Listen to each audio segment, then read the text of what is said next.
Good morning and welcome, everyone.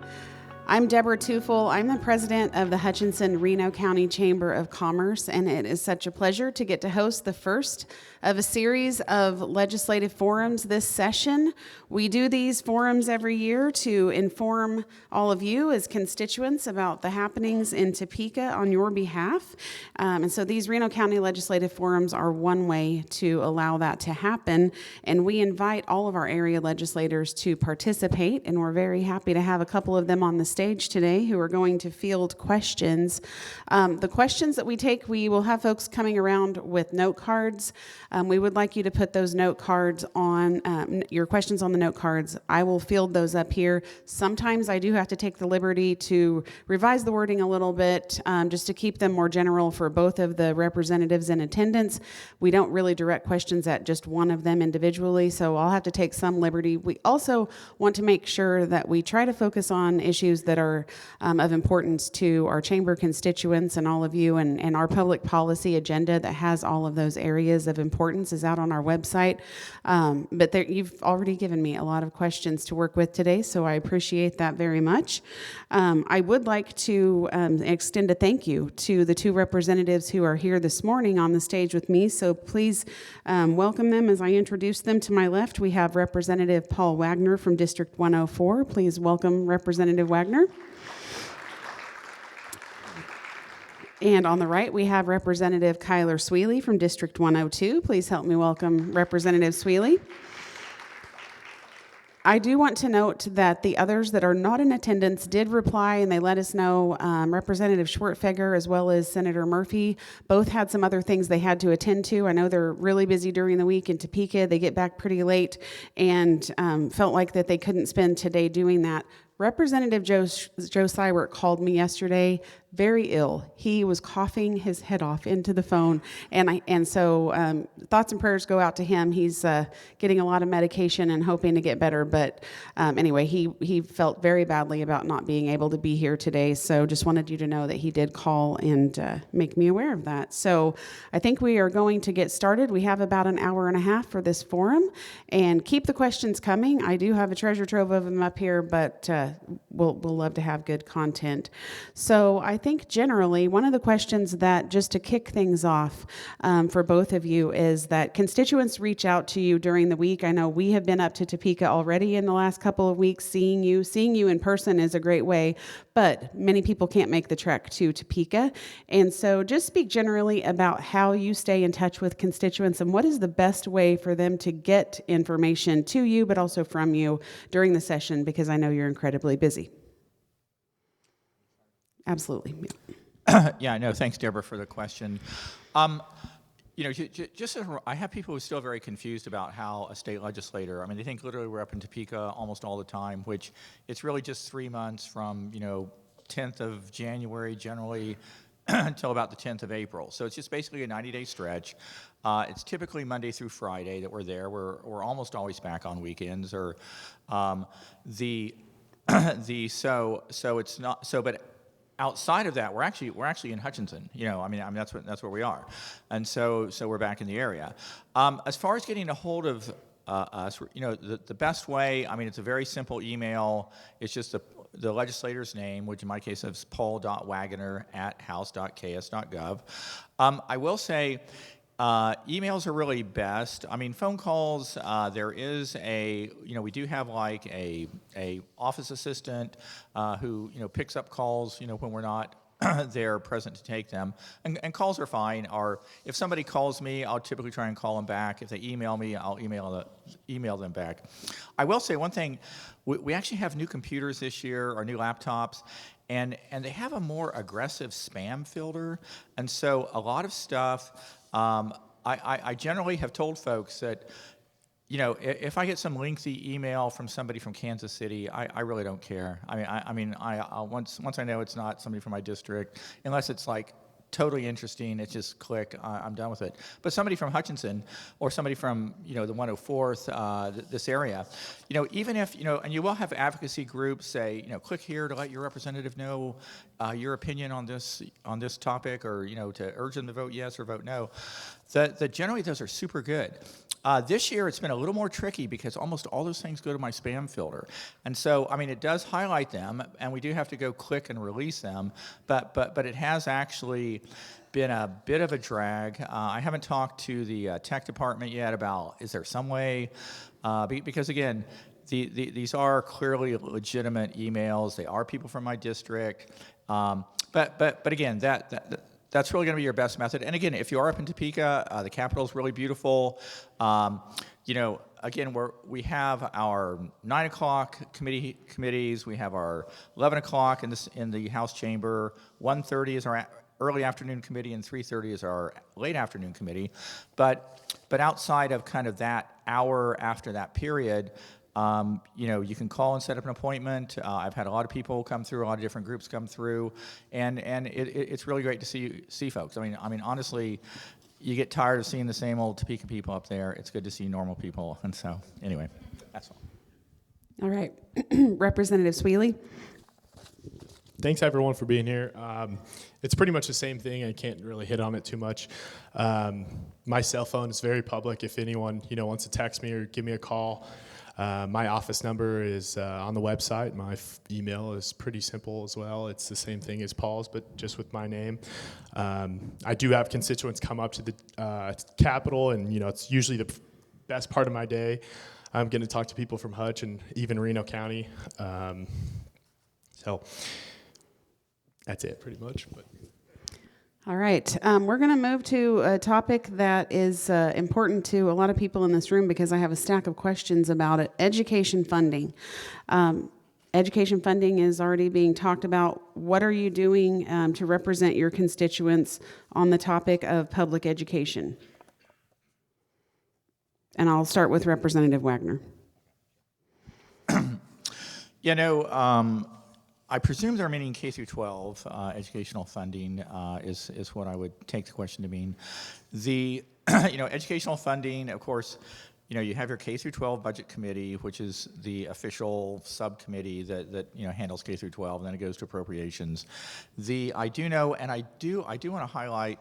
I did bring kind of a cheat sheet that I thought folks would find handy, or those who are a little bit nerdy, who want to see. It's the state general fund profile as far as for like the next 5 years, with the current sort of budget estimates. Plus, it also is sort of a shorthand of some of the. We just had this in GOP caucus on Friday, and Troy Waymaster, who's the chairman of appropriations. Along with Christy Williams, his vice chairman, helped explain kind of the budget, where it is right now. Again, and I do want to get a little bit into the weeds. It is a new budget process this year. Rather than the House and Senate working at the same time, the House is doing the budget. It's this LBC, the Legislative Budget Committee, working from that. It'll be voted on, I would believe, next week, and then from there it goes to the Senate. And then the Senate looks it over, which is different than what it used to be. And then the Senate makes whatever sort of revisions, and then they'll pass it back out, and then we'll have a chance to re-vote on what the budget would be, and then it would go to the governor from there. So it is different than it has been in prior years. The K through 12 funding is, again, basically set up at this point by the court. It's been that way for the last couple years. It's going up essentially on the inflation rate is what it is, or the average inflation rate over the last 2 or 3 years. And I would imagine part of the question is what is happening with the, I don't want to call it special needs, but it's the, okay, like the special education funding.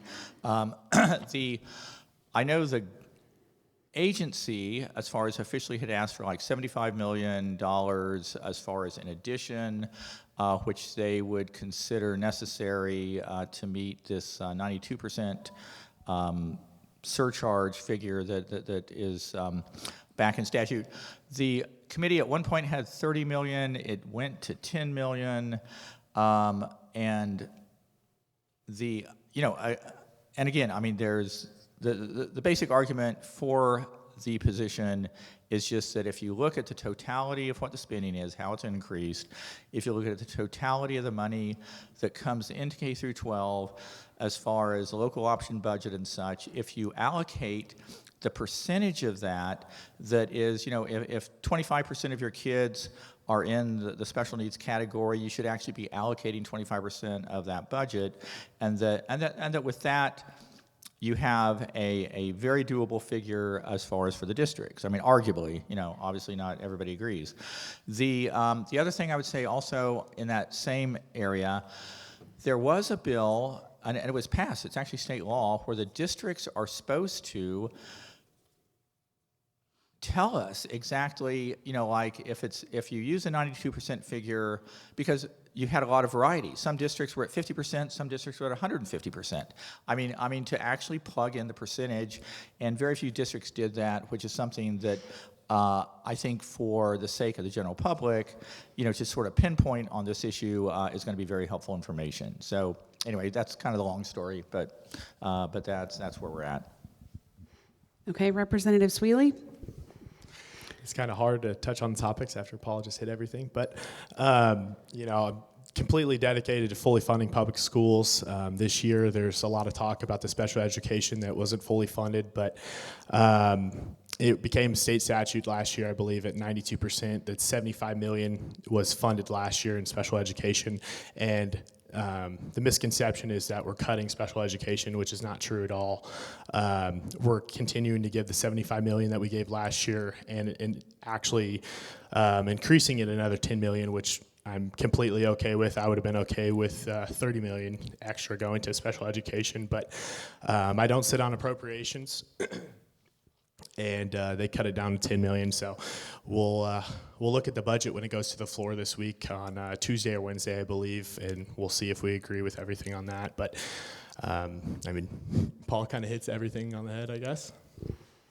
Okay, well, let's expand on that a little bit. And I know there's a bill in the Senate, so that's not exactly to you yet, but Senate Bill 75 specifically talks about tax credits for children enrolled in private schools.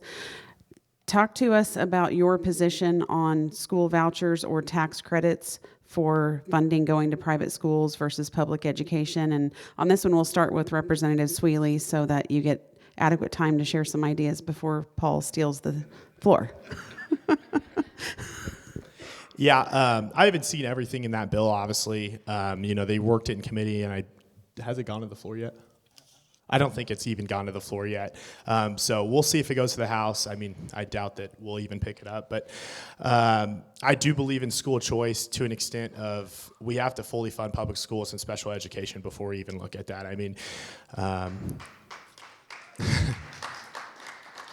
I do believe that parents should have the right to choose their child's education, but I do believe that public schools and special education shouldn't just eat the brunt of that.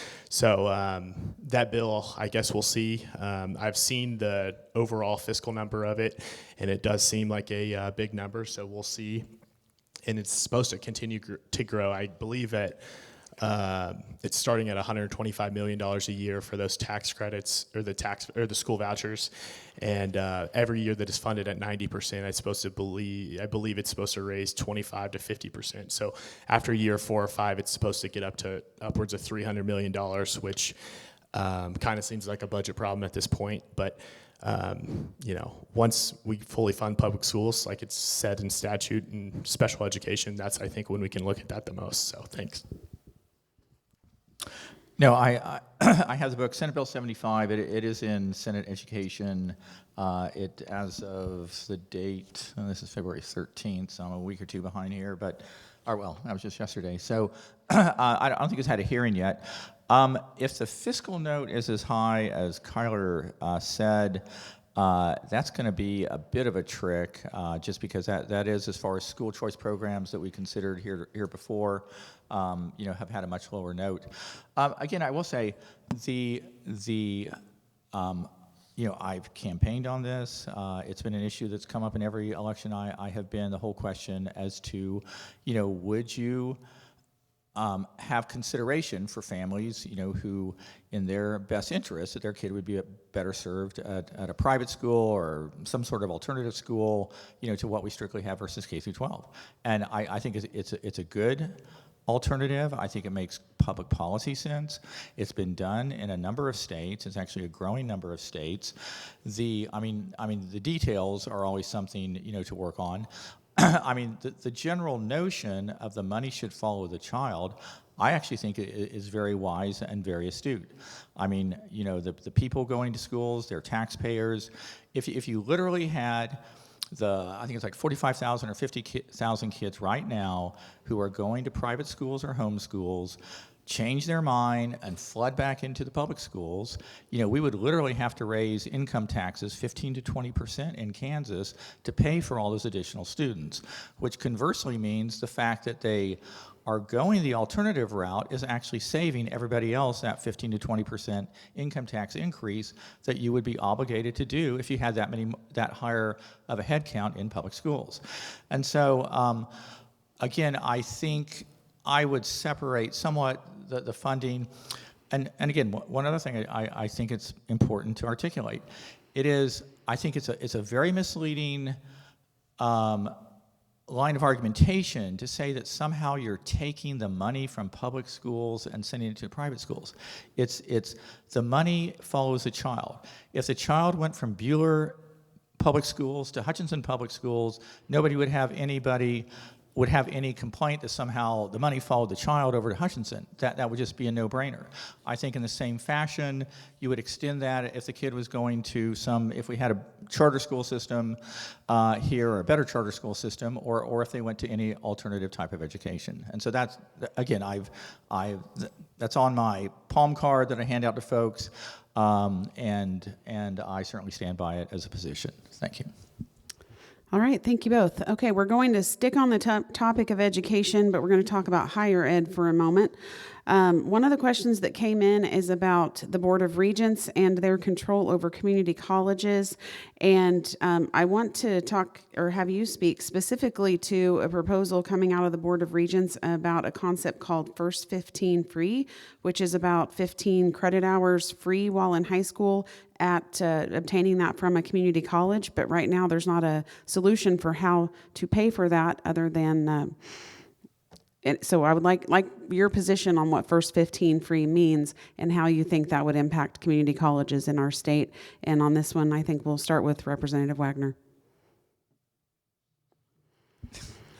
Okay, I'll try and be more brief. I will say, actually, one of the committees, and we didn't really start off explaining our committees, but both Kyler and I are on the House Higher Ed Committee, and so it has actually been something. I am familiar with this because the community colleges, because they're under the Board of Regents, which again is very odd in my opinion, that the Board of Regents will sometimes make proposals that arguably I think are more, I don't say they kind of hurt the community colleges, they're not very community college friendly. And as I understand this, they want it so that like the first 15 hours, any high school grad, whatever, that it would be free tuition. But they're not reimbursing the community colleges for it, as I understand it. And again, I'm a little maybe rusty on this. And so, if that's the position, it just seems like a way to suck up, the community colleges' resources. It's a nice aspect, I suppose, in one sense, but I don't think the community colleges would have came up with this on their own. And so, as I understand it, I don't think it's actually a good policy, and I would work against it. But again, I will say, it is a little bit in the weeds. I have heard of it, but it's not like, it hasn't been talked about a lot in higher ed budget that I can remember, but I'd throw it over to Kyler. Maybe he knows more. To my extent, I believe it's pretty much the same thing. We haven't heard about it in committee. I've heard the concerns from the president of the community college, which is here, President Paramar. It's been a pleasure to work with her. I hate to say it. It sounds like in theory, it sounds like a good idea to do to incentivize kids to go to college and get them a good head start to see what they want to do or what programs they like. But ultimately, it comes down to funding, and it's going to come down to the community college is going to eat that funding, and what's going to happen with that? It's going to raise taxes. And the money has to come from somewhere. So it's either going to come from the state or they're going to raise the mill levy. And I ultimately don't agree with that. I think that there's other ways to do things like that.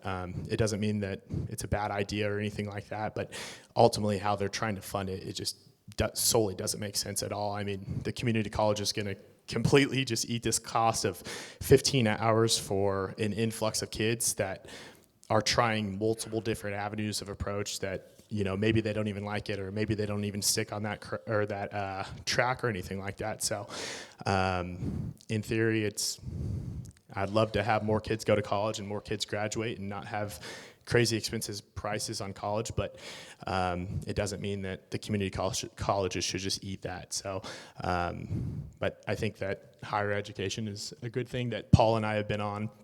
And the kind of the Kansas Board of Regents aspect of it, it is kind of a weird thing to see when you kind of are not used to stuff like this, and you go up there and the Board of Regents, you know, speaks a lot higher, it seems like, of the bigger universities, the research universities that get all the money for research grants and everything, and it feels like the small guy, the community colleges, kind of left out. So I'm really proud to be on that committee, and out of 9 members, 2 of the members are from Reno County, that I believe that we represent the community colleges with the best interest, and I think we've done a lot to show that. So. All right. Thank you both. So in thinking about your role then, as it comes out in the budget, how will the budget play out, and how will you represent your constituents here when it comes to funding for higher education? Either one of you. Yeah, no, that's actually on higher education, which, again, being on that committee, know a bit about it. The actually, and Kyler alluded to this, that, you know, the Kansas Board of Regents actually presents the budget for the community colleges, which again is totally odd. I do think, I mean, it has, in the committee this year, there's been a whole lot of questions raised about this, and I believe there is actually going to be either some sort of special committee in the summer, or some sort of, something's going to be coming up on that, because other states have done it where the Board of Regents does not have such control over community colleges, because, again, it's kind of apples and oranges in a certain level, and arguably the Board of Regents, and I think historically there's plenty of examples where they really favor, you know, KU, K-State, Wichita State, you know, the rest of you are just kind of second rate, and it's certainly perceived that way among the folks that you'll talk to, at least a lot of people I talk to on the community college side of things. On the budget, you actually had where the what's called the legislative, the new budget, and again, jumping back a little bit, you know, the state general fund budget went up like over 15% last year. I mean, and again, for those of you who are data people, you can see it there. It went up just about 8% the year before. I mean, it's just on this unsustainable trajectory. You had, fortunately, both the Senate President and the Speaker of the House jump in and say, we got to do something different. And so they formed this Legislative Budget Committee where the legislature is actually going to present the budget. I mean, Governor Kelly does present her budget, but honestly, like in higher ed, where we are, we literally don't even see her numbers. We just simply see the agency number and the Legislative Budget Committee's number. But in that Legislative Budget Committee, they were supposed to just take out the supplementals from the year before and I think it's reappropriations. And the folks from the community colleges said, hey, if you actually look at what they didn't do that, as far as what the Board of Regents submitted, that there was literally, $5 million here, $7 million here, $15 million here, but it was literally like, I think it was like $30 million plus that the community colleges were being shorted from what, if you follow that formula of last year's budget minus the supplementals and moving forward. And so we actually, in our committee, we had a motion or, amended the budget so that was actually all restored.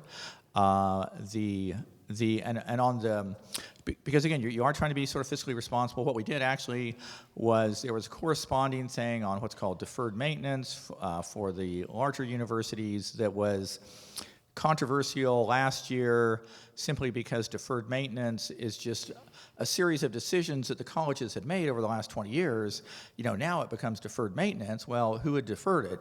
And so we whacked out like $32 million for next year for the larger universities to kind of make it relatively budget neutral. And but again, it's partly looking out for HCC and the local folks, but partly it's just good public policy. Your community colleges, the amount of, I don't say subsidy, the amount of taxpayer money that goes to having the kids go to a community college versus a state college, it's huge. There's a real difference. We saw numbers. It's like $2,000 or $3,000 on average, I believe, per student in a community college setting. It gets up to $10,000 to $15,000 for the larger state universities. And arguably, what is the difference as a taxpayer if your first 2 years are at HCC versus going to KU or K-State? And so it really makes it a very, I think, easy position to argue for, not only as a local, having HCC being such an important part of our area, but it also, on a statewide basis, it just makes a lot of sense that we should be emphasizing more of the community colleges and just what they can do. Again, it's much more budget effective, I guess.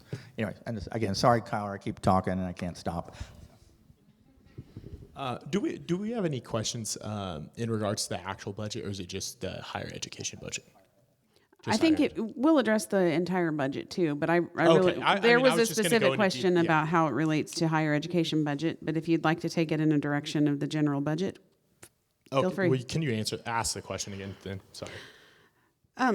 The question was simply that you all are on a committee that has purview over the state's higher education budget, and we just wanted to know how you're going to represent your constituents when it comes to potentially budget cuts, and what is your position on the budget for higher education?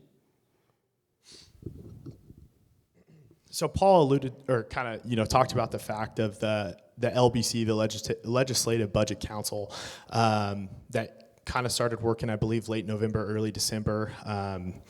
We said that we didn't want to wait on the governor's budget till 10 days or 2 weeks after her State of the State, which is just usually how they've done it year after year. So they started working and actually, kind of going into like an audit type process, or kind of deeper diving into every budget and every subcommittee. So then this year when we go into committee, it's pretty much not the governor's recommendations, but the agency's asks, and then what we funded it the year prior. So I think the big thing with the community colleges this year was continuing to fund for classes that they already have taught, and it kind of looks like an enhancement, and enhancement's pretty much just something that they didn't ask for in the year prior. So the kind of misconception this year is any enhancements getting cut, and there was a lot of worry about community colleges asking for this money to be paid back, that they've already taught these classes. It kind of goes back into the concept of the free 15, that they're just teaching classes without actually having the money to do so. So that was one of the biggest things that I think Paul and I are very proud about. And it just goes back to standing up for the little guy. It doesn't just mean that Paul and I are from Reno County, that it has to be about Hutch Community College, and that's kind of the thing that you always see in politics and higher ed, that I think that everyone's a fan of someone or somewhere. Everyone either went to K-State, KU, WSU, Emporia State, whatever it is, and it really shows those specific people and where they went. And I think just being more fair about everything. I think that we've saw the funding formulas that I believe for the early 2000s or late 90s. I think President Pearmark could tell more about that, but it's a 20-plus-year-old formula that has not changed, and it seems very unfair for the small guy of independent colleges, community colleges, or even some of the regional colleges. So I think I took a very broad approach of not trying to just be a fan of any specific school, but being as fair as I can. And I saw the biggest need in the community colleges, which is not just Hutchinson, but at them being not funded at the same rate. So I think we are just proud to do that, and I'm proud to not inflate the budget as much as we can. I'm not on appropriations, like I said, but the subcommittee doing its job itself of not blowing up the state's budget, I mean, that's where we get the relief for people in the state of Kansas. That's where we get the relief for here. So when governments spend money responsibly, it does good for everybody.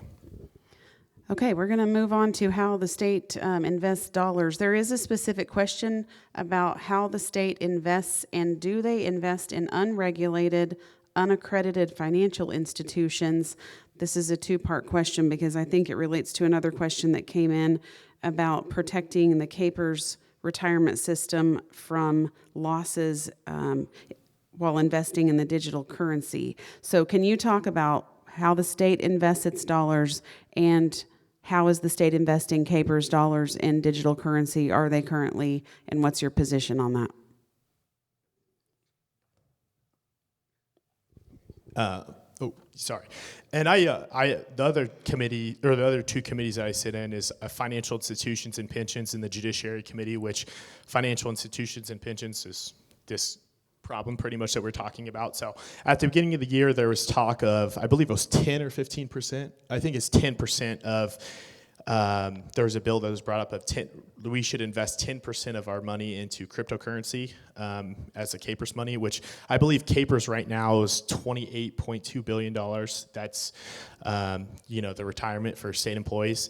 I do not agree with that. I don't think that we should be jumping into something that's unregulated. If there was something that, made it regulated or... Thank you. If there was some reason, that it ever got to that point and it was more secure and we're not just,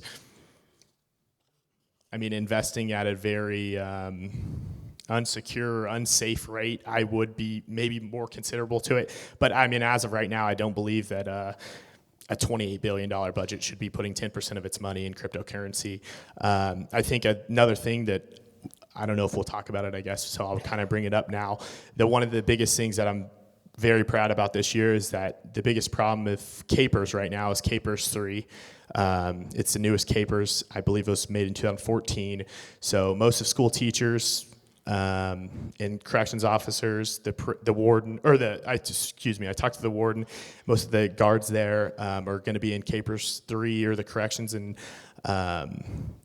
it's corrections and something else, but in this specific program, and it's always about how can we recruit people to work in these specific jobs or get teachers that are not going to be getting the same retirement that they did 50 years ago or 40 years ago. It's not the same incentive of, if you put in the work and work for your school district and work for your community for, 30, 20, 40 years, whatever it is, it's not that financially secure anymore. So the one thing that we did was we did an increase to CAPERS 3, so it'd be basically a 10% increase right now. On average, that it's around $2,000 extra a year. So I know it doesn't seem like a crazy amount of money, but and things like this, I think it's better to kind of inch your way forward and continue to move forward than just take the biggest bite and potentially getting it voted down. So that's one of the biggest things that I think that we're trying to do for the community and education-wise. And obviously our community is unique with the prison and county jail and everything like that. The corrections officers, I spoke to the sheriff about this and the warden. So that's one of the biggest things that I think we've done in that committee, and we just passed that bill on Friday, actually. So it'll be going to the floor, hopefully, and there's a fiscal note attached to it, and it's $100 million, but I think every bit that the state of Kansas and I'm proud to represent that as well, that fiscal note to ensure that we have teachers that are be able to retire on a fair wage, and everyone else that's involved in CAPERS 3. So. No, CAPERS, when I first started in 2019, had some very rocky times the prior maybe 5 years or so, and it really has been good. One of the things the legislature has done, is to make sure that we fully put in what we're supposed to for CAPERS, which had not happened in some of the lean budget years prior, and so you keep, there really is a fundamental thing with the state, and when you're messing with pensions, you got to be super cautious and super concerned, because you do have folks who are working who are going to depend on that pension 10, 20, 30 years down the road, or else people who are already retired and are depending on it currently. And so I know the CAPERS board, they're very financially savvy. I think they're very appropriately, they want to get a good return, but they're also appropriately cautious. My memory is that they do have like 10 or 15% of the assets in what are called, I think, alternative investments, which is, a whole variety of things other than just your typical stocks and bonds. Crypto, I don't know. I mean, there's some people who are total enthusiasts for it, but again, I mean, bet your own money. Don't go betting the state of Kansas's money on it. I mean, it's just totally, it can be just totally foolhardy.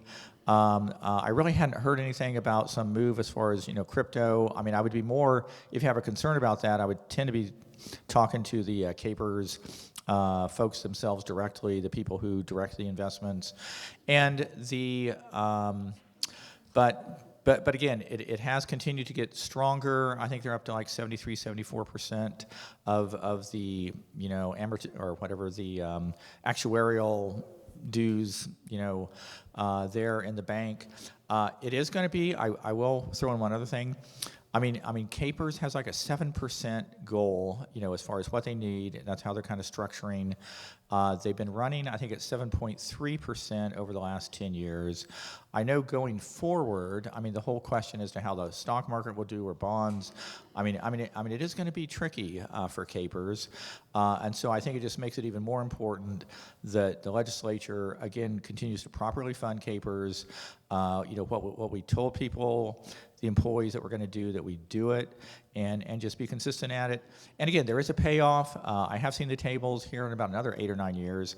We actually, if we continue to do that, at a certain point, it will reach where we'll literally get, I don't know, it's like a $400 or $500 million windfall, because we're contributing it at a higher rate than we need to, because we had all those years where it was lower, or where some prior issue that was, I think, with the public schools back in the 80s or 90s. But again, crypto, I just makes no sense. But Capers, we really have been very, I think, diligent the last number of years to keep it properly funded. And if I could touch on one more thing, that talk of the Capers 10% be invested in crypto was from a freshman senator this year. It was a bill introduced, so Capers is not, I don't believe that they would be a proponent of that, or actually doing anything of that, or actually putting that into law or anything like that. And I would highly imagine that wouldn't even get out of the Senate to come to the House, but if it did, I'd very much vote that down. So I wouldn't be too worried about that. Okay, so bringing up freshman folks in the legislature, there's an elephant in the room that we're going to address, because I have a few questions about it, and I'm going to just try to paraphrase this in a way that allows you to address this. So when you're a freshman representative and you're up to present your first bill on the floor, there seems to be some behavior that's going on where it seems to be, it's almost a hazing exercise in the legislature when you're a freshman. So can you please address the events that happened this week, both of your perceptions about it, and if there is anything that you would do differently, knowing that your constituents didn't perceive the way that your comments were taken as appropriate behavior of a legislator? I should probably be the one to answer this, huh? No comment. I'm just joking. Yeah, I mean, I think it comes down to, I think most people believe that was a joke. I mean, it's pretty plain and simple that it was a joke. So, I mean, I 100% said it. I'm not going to apologize about it, because I don't think that there's anything to apologize about. I think it's...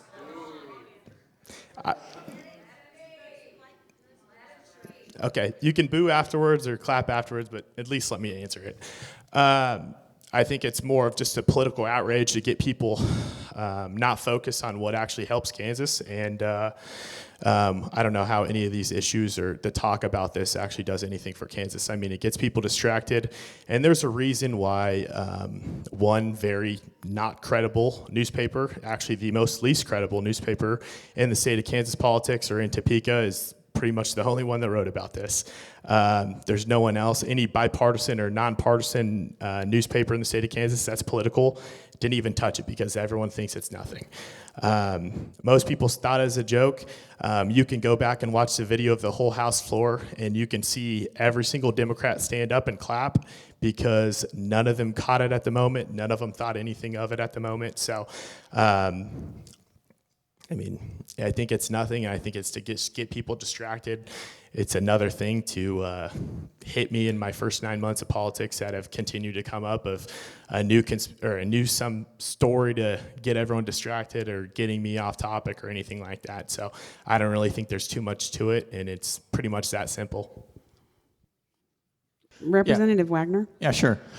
And again, the question also is about just the process for freshman legislators, and what is your opinion on that process, and how you think things should have been handled this week in light of those events?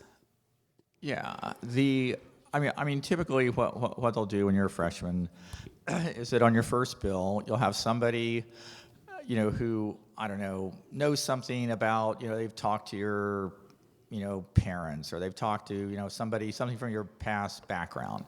One of the new freshmen is a Marine, like a Marine drill sergeant. And you look at the guy, he looks like a Marine drill sergeant, this James out of the Fort Scott area.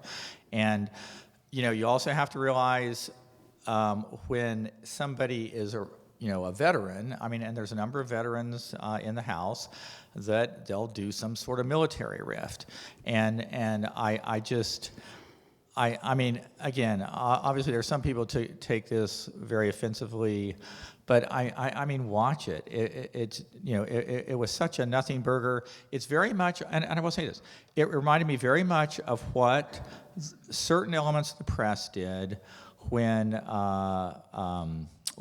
Sarah Palin, back 10, 15 years ago, had made a comment about targeting, certain Senate districts. And just, and when you had one senator where there actually was something shot at, and they tried to somehow attach it to Sarah Palin. It was just clearly a political move. The whole thing, I would say it's much ado about nothing. The people there, again, you have to realize the whole line of questioning was not determined by Representative Sweely. It was determined by Representative Penn, who's a retired military captain. He had 20 years in the military. Again, the people who are veterans, they have their little in-house language stuff that they do, and you see it plenty enough in committees, or just the little Army versus Air Force versus Navy stuff, and so again, take it in some context. I didn't think there was anything except for just Penn. I think his just he was just getting in kind of the weeds about the whole thing with the military and being in an armored unit and being a tank gunner, and just I literally would say just give me a break. I did not think anything of this. Plus, also, I will say it is very true what Kyler said. You do have one news source up in Topeka that is funded by ideological sources. It totally, and this is the type of article they specialize in, where anything that they can get that's mildly embarrassing or just awkward, they'll blow it out of proportion and try and run with it. And I just ask people, if you're really concerned about it, watch the video and make your decision from there. But again, you could. Frankly, if anything, send your emails to Patrick Penn, because he was the person doing the line of questioning. So. All right. Well, thank you both for addressing that. And we did have a volume of questions about it, and so I thought it would just be good to get that clear the air on it. And obviously, the work that you do for us up there, there's a great lens that shines light on all of the activities there. So thank you for addressing that question. So another volume of questions has come in around mental health. And so there are some very specific in the weeds. This one's a little bit more general. What are your thoughts on the current state of mental health care, and what solutions do you believe should be prioritized to improve access to treatment and support for individuals struggling with mental health challenges? Sure. So there's kind of two parts of that. I mean, one is as far as what the state does, but the other thing is as far as what the whole sort of social matrix is. Just mental health concerns are the percentage of people experiencing problems of various types has gone up quite a lot in the last 10 years, and I think one of the questions is why. Obviously. It can be family structure, makes a big difference if you follow the statistics at all on that. The whole thing with social media, with the advent of the iPhone and just the fact that folks just do not, or particularly younger people, just can't get away from the comments of their peers. I mean, it's not like when I was a kid, just school is school and you go home and you're away from school and just, you have the kids in your neighborhood. It's just a very different thing. And so, you just generally have, from social pressures of various types, higher mental health issues. I do know, mental health, as far as the legislature has been doing a number of different things in it, as far as I know mental health counselors in the school districts. There's a couple different things we've done, I think, on behavioral health. There is also where you have taken what are called the community mental health clinics and this community behavioral health clinics. I think Horizon has shifted over to that model, if I'm not mistaken. It's a much more, I think, all-inclusive way to approach things. And for folks, who really need the help, I think it's been much better. I mean, the Horizon people, I think were literally in my office like a week or two ago talking about it and just how much they really like this community behavioral health clinic model and just some of the things with that. I will throw in, and one reason I kind of jumped on this is because I am on Fed and State. Fed and State, we actually had the folks from the Clubhouse group, which is a great example of a method that doesn't involve institutionalization of folks. It doesn't involve just kind of ignoring them, but where you have people with certain types of mental stress. It kind of gives them a community. It gives them some support. But the Clubhouse, it has been funded through the lottery vending machines, which was a new thing that came out a couple years ago, and so they just took that revenue stream and devoted it to here. The lottery vending machines over time have gotten a little more successful, or I don't say profitable, but generate more income. And so they were actually doubling the amount of money that was going to the Clubhouse type of situation, or Clubhouse type of group home. And I think it's a great example of what you can do with some designated funds. And again, you didn't even have testimony from one of the folks from Hutch, from the local Clubhouse group. And again, they're right there on Main Street, basically about 2nd and Main over by the old Pegues building. But it's a good example of, I think, wisely spent money that is keeping people out of institutions and also doing a better job of integrating them into the wider society. And so, I don't know, that's, I guess, my long answer short. So, Representative Sweely, and then I do have a question about a specific bill, so I'll give you the liberty to answer this one, and then we're going to talk about House Bill 2021 for a minute. But if you want to take generally your position on mental health care funding. Mental health, the mental health crisis has been going up year after year in the United States. It's not just all over, it's in Kansas as well. So this week, actually on Monday, I had the pleasure of having the Horizons Mental Health Center come up from Hutch, and we talked a long time. But it comes down to a problem, not with Horizons, but mental health itself in the state of Kansas. There's a lot of people that need the help. There's a lot of people that need treatment. But we go into this thing that we're funding something that doesn't have the beds or the availability for these people to actually get treated. So when you have like a statewide hospital or something, you can give them the funding, but then they don't even have the bed. So it's more about, we need to do the facilities first, starting to get in the aspect of getting the people the help that they need. And I believe it's just last year that the first mental health hospital in the state of Kansas, western of Topeka, 150 beds was built in Wichita. But I mean, you pretty much see how smack dab Wichita is in the state of Kansas, and from there, western Kansas, there's nothing. So it's 150 beds, and I mean, 150 beds for 50% of the state is not enough. So I do think that we need to do more. I don't know exactly what that is, and that's why I had a good talk with Horizons Mental Health Center. I'll continue to work with them as much as I can, and I think that we are on the same page with almost every aspect of it. But having organizations like that from the community come up to reach out and specific problems that they have or the successes that they have. I mean, that's the best how you can learn it. So I'm very excited to continue to work with them and continue to try to fund mental health care. Okay, so there's a question that came in about House Bill 2021. I'm not sure what the status of that bill is. I haven't looked it up, but it would require juvenile detention centers to provide mental health and substance misuse treatment services while youth are detained, which seems like a good step. But while a youth is on can care, if they are taken into custody, they actually lose their benefits while they are no longer in the community.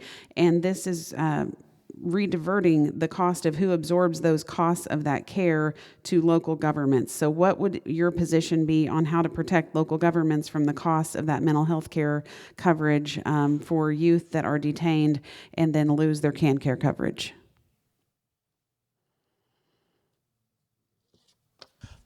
I will say, I know that's not, House Bill 2021 is actually an elections committee bill, so Okay, maybe there was a mistypo. Yeah, some sort of typo. I mean, just in general, I would want to know, like, how much money are we talking? I mean, how many kids, would this be? I mean, it's going to be something, but we're talking $1 million, we're talking $5 million, we're talking what? I would think you would just have to look at the details of it. Again, I'm totally unfamiliar with this topic. I haven't actually heard this, and frankly, whoever sent in the question, I'd be happy to talk to you afterwards, just to get a little more informed on this. And so, I would think there would be some sort of workaround that could be done, but until I knew the details, I just couldn't comment further. Okay, Representative Sweely, any answer on that? And since the bill number was wrong, maybe we'll just... Yeah, I'm searching it right now to see if I can find it, just so I can have a better We'll move idea. on to another topic, and whoever asked that question. But generally, what is your position on state policy that is going to then create a cost for local governments, and how would you rectify that in the legislature related to the mental health care coverage under can care? Is it solely just the juveniles, though, right? This question was specifically about juveniles, yes. Let me see. I don't want to speak on a bill or anything like that. I don't know. Whoever asked that question, if you're here today, please catch me on the side if I'm walking out, and we can try to get the exact bill number, and I'd love to see what I think about after reading it. Or if somebody's watching, I guess shoot me a text or an email, and I'd love to talk more about it, but I don't really want to get into too deep about a bill that I can't even read. Okay. We're going to move on to, I believe this is the correct House Bill number, 2206, related to campaign finance. And the question is explaining how House Bill 2206 makes elections more transparent when anonymous donation amounts are increased, legalizes straw donors to exceed contribution limits, and also seems to legalize coordination between PACs and candidate committees. What is your position on House Bill 2206? Well, you should talk to me because I think I carry that on the floor. I'm vice chairman of House Elections. The House Bill 2206 is actually there's a little bit of a background story to that. You've had a number of situations here where the current, campaign finance laws, the ambiguity of the language has been led to a number of court cases, which the state has actually lost 3 in a row, as far as questions about they went after a homeowners group in Johnson County. They said they were a PAC. They just organized to fight some zoning deal or something, and they spent some money on some campaign, and a couple things like that. There had been a bigger issue as to where you had a person, and actually it was, he was never pursued. It was on the other side it was pursued, but it was on the Democrat side. You had Pritzker, who's the governor of Illinois, who's a billionaire Democrat, who gave money to groups who then gave money to Governor Kelly's campaign, and there was kind of a real paper trail, which is fine. It's campaign. The gist about campaigns is you want to have disclosure is kind of the main part of it, and so There was sort of a similar situation with some Republican groups that then they were pursued by the governmental ethics, which created a big kind of uproar about the disparate treatment, which then led to a series of discussions of which this House bill is actually somewhat the fruit of. There were certain things they could agree on, and this came from both folks on the Republican side, folks on the governor's side, as to clarifying, exactly what is coordination between groups and such, and what are kind of reasonable limits. I mean, again, the example of the group in Johnson County that was just dealing with zoning issues, that then they get caught in the whole web and they get pursued and taken to court, and it was, again, those folks testified last year on this topic in committee, and it was really, they were taken through the ringers. They literally spent tons of money on lawyers to defend themselves, and it was really just kind of an outrageous situation. And so the bill on 2206, it was a bipartisan bill. It was designed to make it where it's very clear as to what the actual limits were, and I think, again, there was, at the end of the day, you had a certain amount of folks then who in committee did not vote against the bill, but then on the floor, went after it, saying a couple different things that it had done. But I would very much, stand by the bill. You can go to kslegislature.org. You can see the testimony both for, and there was none against. There was only neutral testimony from the Governmental Ethics Commission on it. Again, it's always a bit tricky in the area of campaign finance because people can kind of get their high horses up on it. But I think this was actually a very needed reform.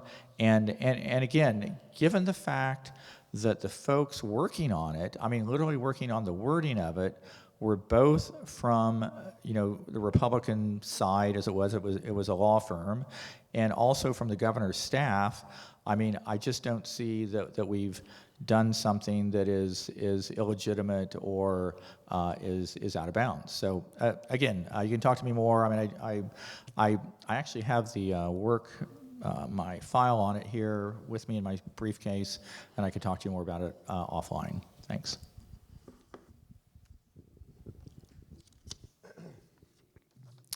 I voted favorably for this bill, 2206. The vote count was 74-45 on the House floor, so it means it's going to get sent to the Senate right now. And I see neutral testimony from even the Ethics Commission that they said they agree with most of the bill, but not all of it. So even if it gets sent to the Senate, you still have to go through the Senate and the governor to override everything. And as of right now, the House is off 10 votes. So it doesn't mean that anything's going to go into effect, but I do think that it clarifies a lot of stuff that was pretty much muddy in the water in terms of the law at that point. And it's not favorable to one party or the other. Both parties fundraise the same way.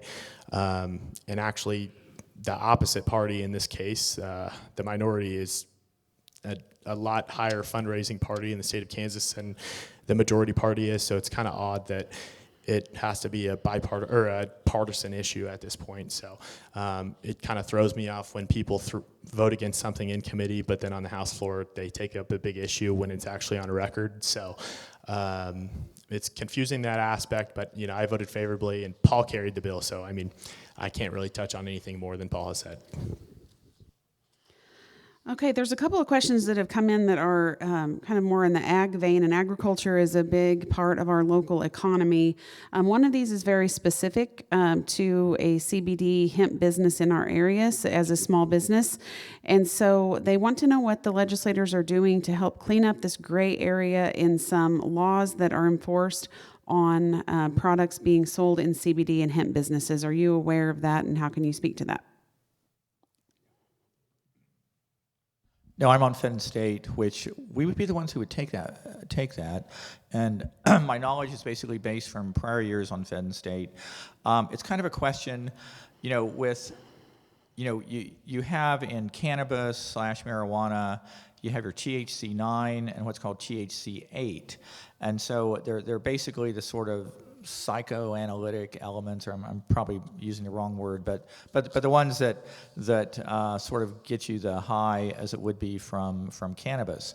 The THC amount is clearly regulated. It's very low. I mean, CBD has a 0.3%, which is just a focus on the other parts of cannabis that would arguably be helpful for folks.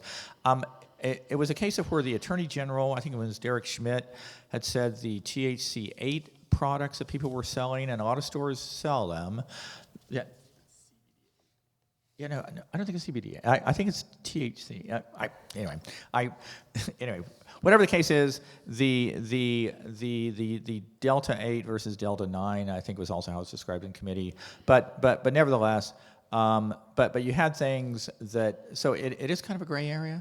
There was a bill a year or so ago, and I guess it never eventually got anywhere. I remember hearing about it, but again, I literally have not heard any discussion, frankly, in that whole cannabis area on the House side, and so I don't hear. I've not heard of anything that would be a solution. And I do know it would come through Fed and State is where those bills are heard. So I don't maybe. And it was both about hemp and CBD, correct?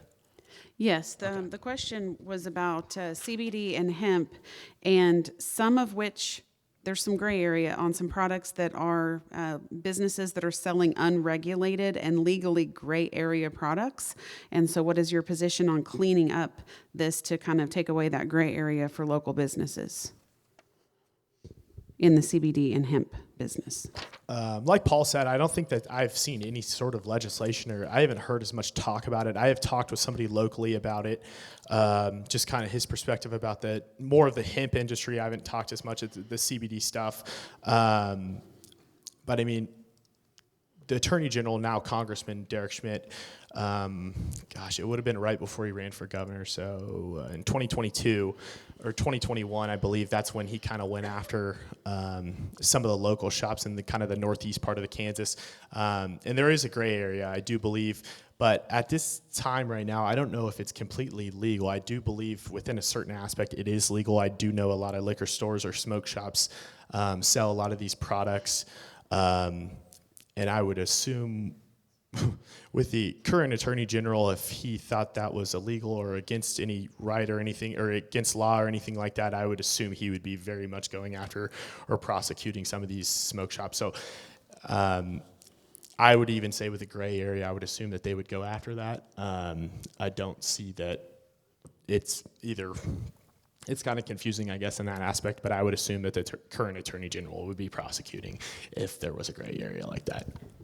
And I would throw in, I think it really should be cleared up. I think it would be important, but I would almost bet you the reason it hasn't been is because if you bring a bill to the floor that deals with this topic, then it's subject to amendment, and then so like a whole marijuana legalization thing would be probably thrown on the floor, and so I would almost bet you $100 that's why nothing has gone forward, just because of the whole broader marijuana issue.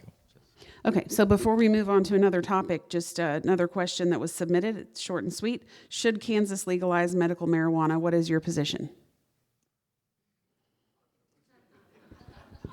You want me to take this one, Paul?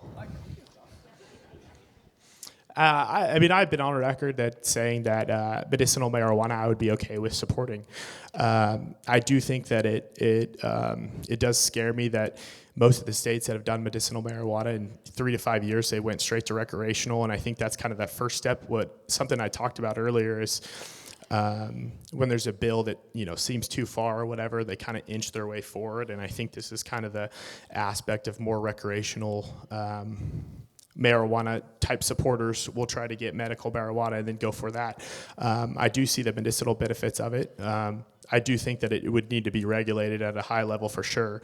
And I don't want to see, patients just getting written prescriptions for medicinal marijuana or anything like that, but regulated. And I believe the last time it kind of came up in the legislature, it was liquid only.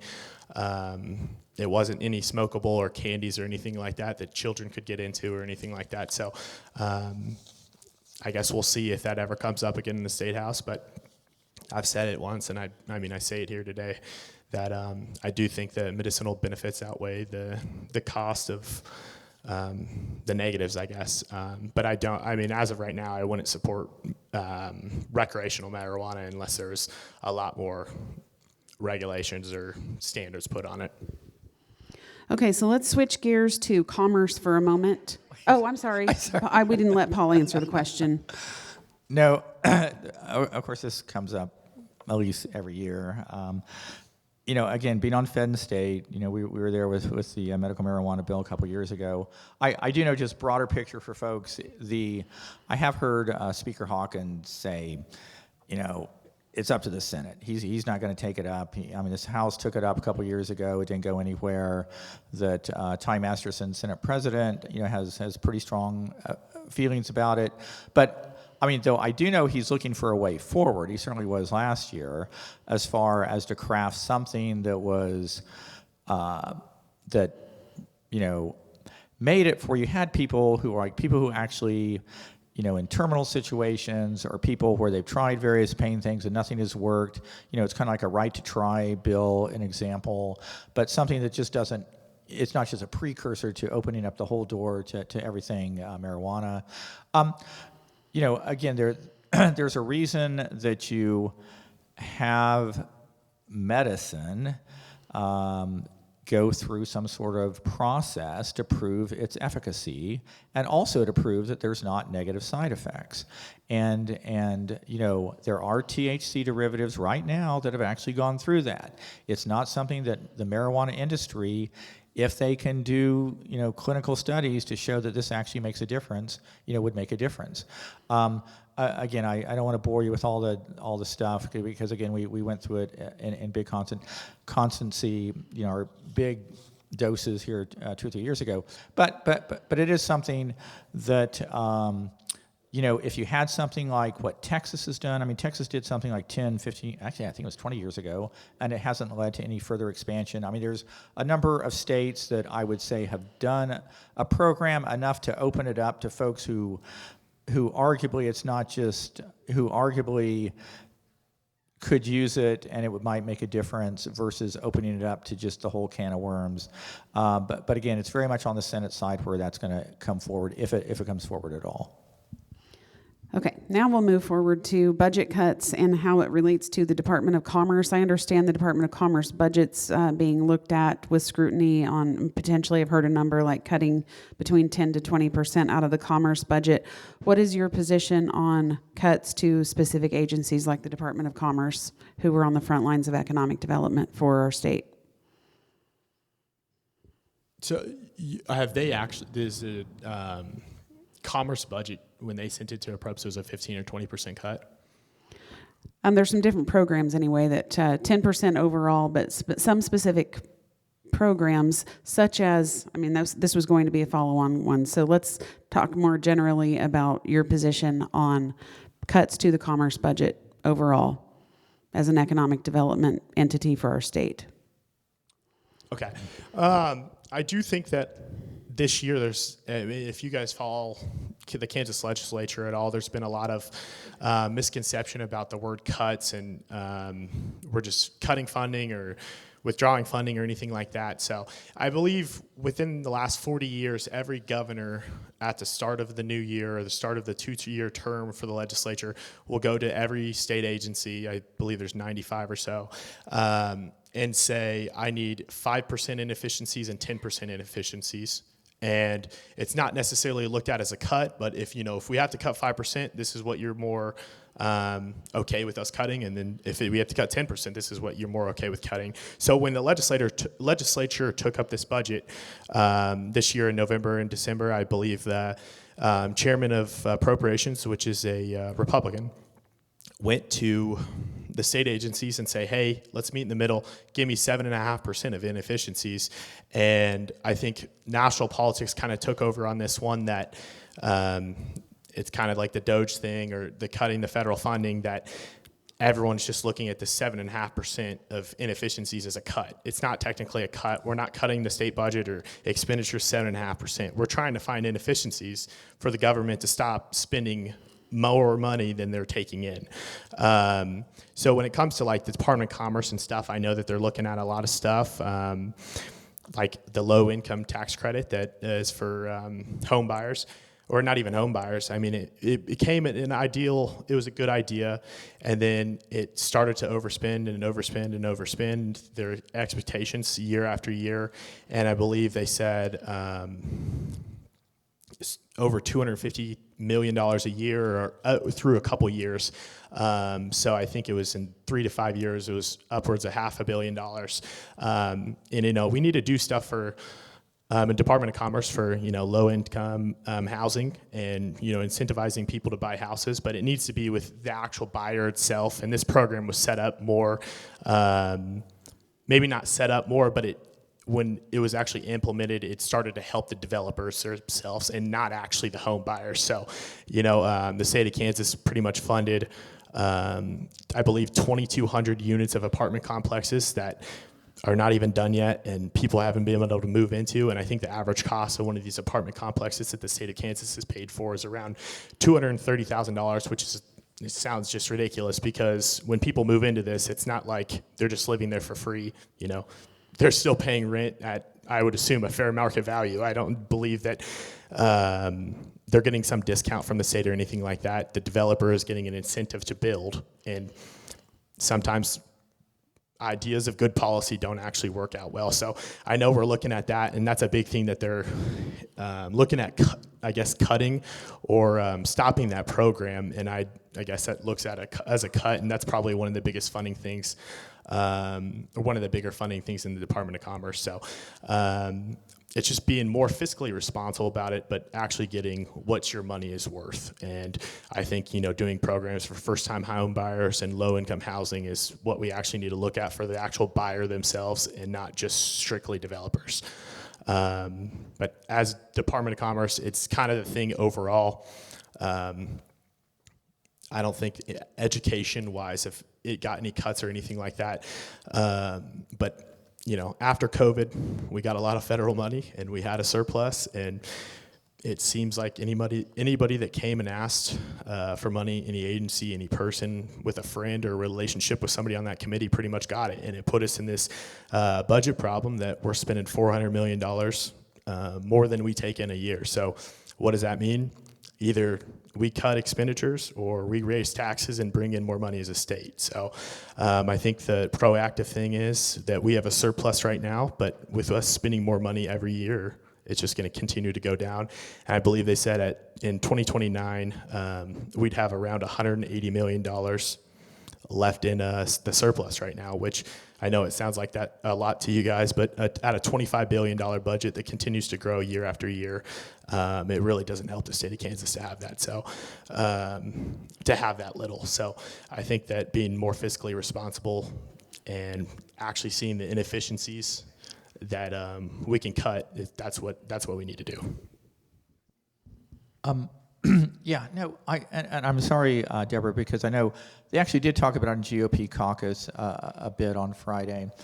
I really don't know the specifics on the commerce budget. I do know there was a comment made that actually, as far as economic incentives, that they finally got Commerce to provide a list, and it was like $400 million a year, which is kind of shocking. But of course, at the same point, the legislature, we had voted for the stuff for Panasonic. I mean, I didn't, but the legislature as a whole did. I mean, there's a couple things that obviously the legislature had their hands in. And so I'm not, unless you're talking about that housing investor tax credit, if that's part of the number, that topic, which I mean, Kyler alluded to it. It was a bill we voted for in 2022, and I'll actually read. It was supposed to be, the bill enacts the Kansas Housing Investor Tax Credit, authorizing the KHRC to issue tax credits to qualified investors who make cash investments in qualified housing projects in rural areas as defined by the bill. What was supposed to be, a $10 million a year program, whatever, has ballooned to a basically, literally the state of Kansas is now, for this program, is on the hook for over $250 million right now. There's a bill to just literally cut this. This thing is totally went out of control. Either there was some sort of loophole that some developers really got their hands on and just they're getting these tax credits for just building apartment complexes, like Kyler was saying. I'm not sure if that's part of the cut, but in general, I guess going back to this, I'm not like a super big eco-devo incentive person, but I mean, I do think there's some place for it. But you certainly can go overboard, and I voted against the Chiefs deal, which I think is still, we'll see if they actually ever do anything with it. But the Panasonic was a good example of another one that I did not think made any real sense from just taxpayers, funding, projects for private corporations. But I'm not sure. I mean, again, on the commerce budget, I mean, one other thing I'll throw in, again, 2 years from now, you have a gubernatorial election. David Tolan, who's a Democrat, who's probably, I think, arguably the leading candidate to run for governor as a Democrat. He's head of commerce. And so anything with that budget is going to be kind of political, to be honest. Okay. The House Bill 2119 wasn't what I was specifically referencing, but we can talk about it more later. There is a program called Sunflower Summer that was part of the tourism division of the Department of Commerce budget. It had been allocated about $5 million. I believe it's proposed to be cut to $1 million. The impact of that program last year here in Reno County was about $550,000, came to sites in Reno County from that program, including Cosmosphere Stratica, the Hutch Zoo, Dillon Nature Center, and some other attractions. So what is your position on cuts specifically to Sunflower Summer as it relates to benefiting entities here in Reno County? I'll jump into that. I've had a number of emails on that. A lot of people have explained, and basically what the Sunflower Summer, as I understand it, it was basically for about a 2-month period in the summer. It was that you would get like free admission, or when they had your admission, then they would get the state would pay the Cosmosphere or pay whatever the museum was or the attraction was, and so it made it. It was popular. I mean, I know homeschool kids, families. You had people all across the state. It's like, hey, this is a great time to go see, Kansas attractions. I mean, there is a real logic to it. But again, it was something where, new programs, things that have happened in the last 2 years, or certainly the last year, are getting super hard scrutiny.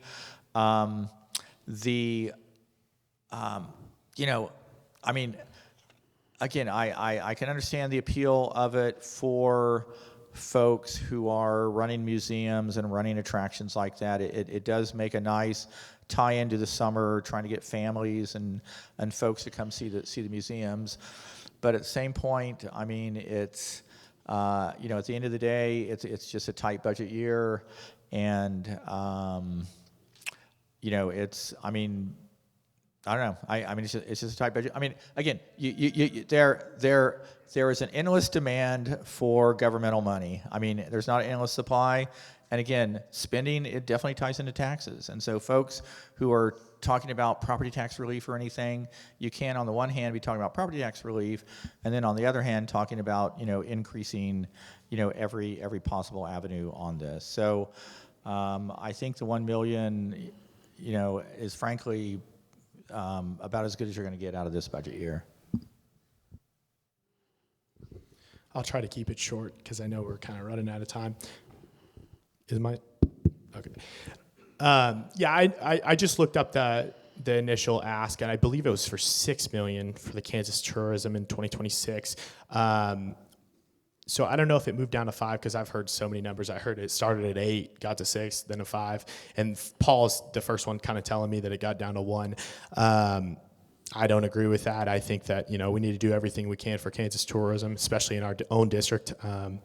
Not trying to say that I'm against Paul on it, but with the Cosmosphere in Kansas or in Hutch itself, I mean, in the heart of our district, I mean, I would do everything we can to get as much funding from the state as we can to bring as many people here as we can. The problem is, Paul kind of hit on it. It's I don't necessarily agree with everything in the budget process right now. What we've pretty much done is done a flat budget from the years prior, and any new money, any new enhancements, that's the only thing we scrutinize. I think if we actually need to take a deep dive in the budget, we need to actually look at the whole thing, maybe not a full-blown audit, but we actually have to find the inefficiencies in the existing budget than the new money that people are asking for, because I hate to tell you, but you're in this spot, and people come to your office every single day, and these are real asks. This is real money, and it's not a joke. This matters to people, and it's real needs of the state of Kansas. And the problem is that this budget process is we kept everything flat, and everybody that's asking for money now, that's the stuff we say no to. And I don't necessarily agree with that. I think that there's new programs that need funded every single year, but they just have to be prioritized. And I think if we need to cut on spending, I think we need to look in the existing budget before we just start trying to cut everything new. Obviously, there's programs that people are just asking for money that are new, that are probably not right and shouldn't be funded right away or anything like that. But in this case, a program like this, it costs $6 million to have such a big impact on Hutch. I'd be 100% on supporting it, and that pretty much sums it up. Okay. We have about 5 minutes left, and there's a bunch of topics left to cover. So one of those that is important to our largest employment sector here in Reno County is healthcare. Rural hospitals in the state are having financial challenges. Medicaid expansion was one solution to help rural hospitals across the state, and that is not really seeing the light of day. But I'm understanding that there are some discussions that are not just about Medicaid expansion, but even cuts. So what is your position on cutting programs like CanCare in Kansas?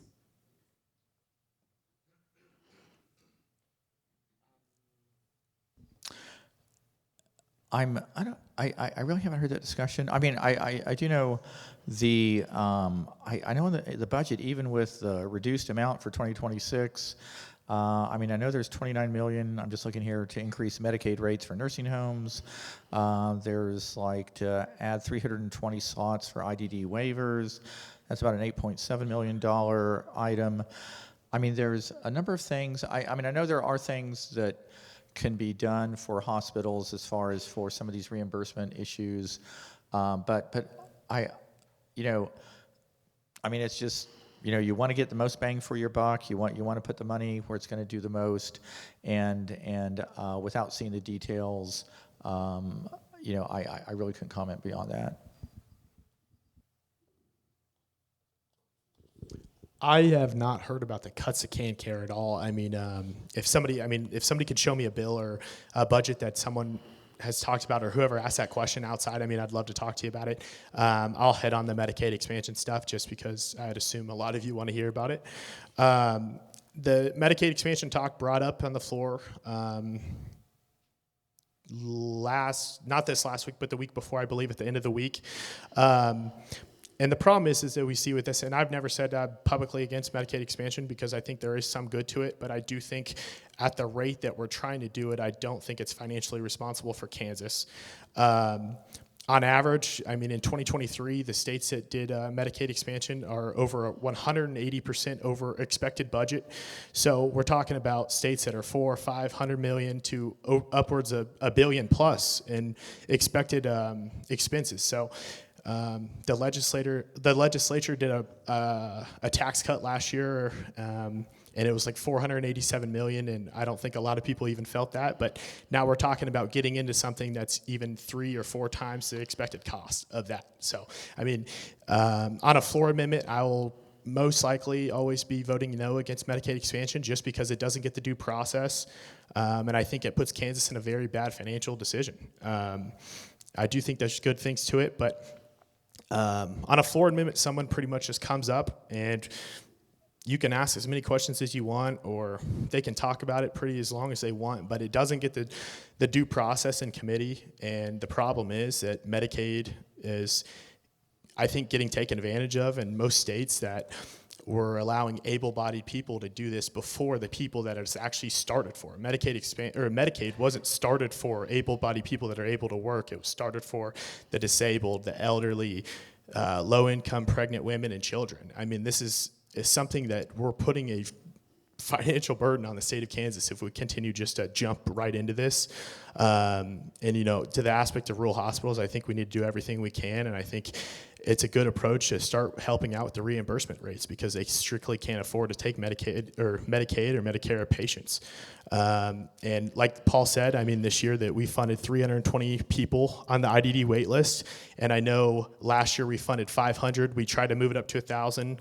And it got voted down to 500 again. So there was a plan to do 500 a year. And I know this year we're only doing 320. It's not about a cut or anything.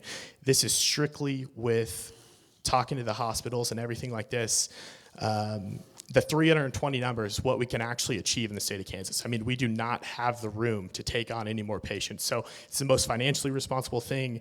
And it's the best thing to do that we actually have room for these 320 people and not just continue to go to 1,000 because you fund 1,000, the people still don't get care.